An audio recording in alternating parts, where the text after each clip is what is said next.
Hello everyone, in this video will discuss about M N Srinivas. आप लोग जानते हो कुछ कॉन्सेप्ट जो है एमएन श्रीनिवास का वो हर बार रिपीट होता है एग्जामिनेशन में।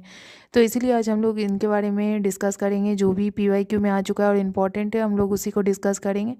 तो एमएन श्रीनिवास का पूरा नाम आप जानते हो, मैसूर नरसिम्हाचर श्रीनिवास। इसका टाइम पीरियड जो है वो 1916 से 1999 तक है और इसका जन्म हुआ था मैसूर, इंडिया में। और ये फंक्शनलिस्ट और स्ट्रक्चर फंक्शनलिस्ट पर्सपेक्टिव का यूज करके सोशियोलॉजी का स्टडी करते हैं।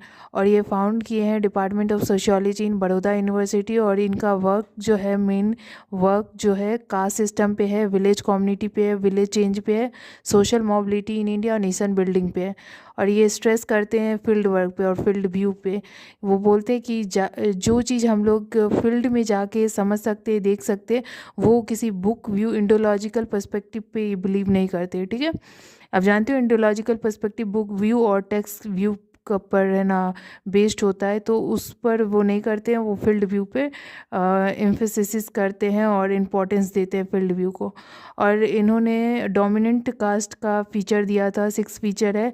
अब फर्स्ट है न्यूमेरिकल स्ट्रेंथ होना चाहिए, इकोनॉमिक पावर होना चाहिए, political power, urban source of income होना चाहिए, वेस्टर्न एजुकेशन और रिचुअल स्टेटस होना चाहिए। और इनका जो स्टडी था वो कुक्स के एक गांव है, वहाँ पे उन्होंने स्टडी किया था। उसमें रिलीजन और फैमिली पैटर्न के बारे में स्टडी किया था।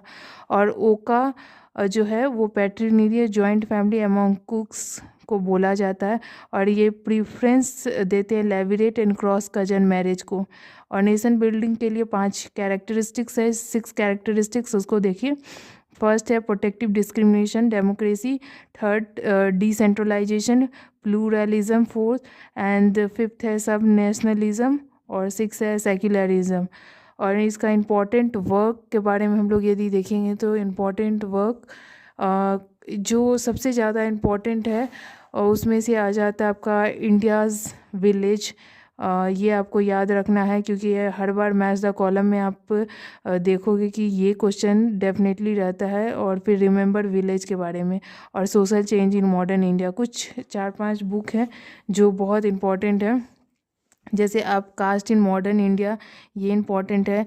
इंडियाज़ इंडियाज़ विलेज, ये भी बहुत इम्पॉर्टेंट है। उसके बाद village caste gender and method, ये इम्पॉर्टेंट है।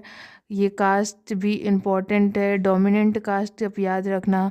नेशन बिल्डिंग, ये भी इम्पॉर्टेंट है, रिमेंबर। ये कुछ जो बुक मैंने टिक लगाया उसको आप अच्छे से देख लेना क्योंकि ये हर बार पीवाईक्यू में ये रिपीट हो रहा है। इसको अच्छे से आप लर्न करके जाना। अब तो सीक्वेंस के बेसिस पे भी आ रहा है तो वो चीज़ भी आप थोड़ा सा याद रख सकते हो। तो प्लीज़ याद रखने की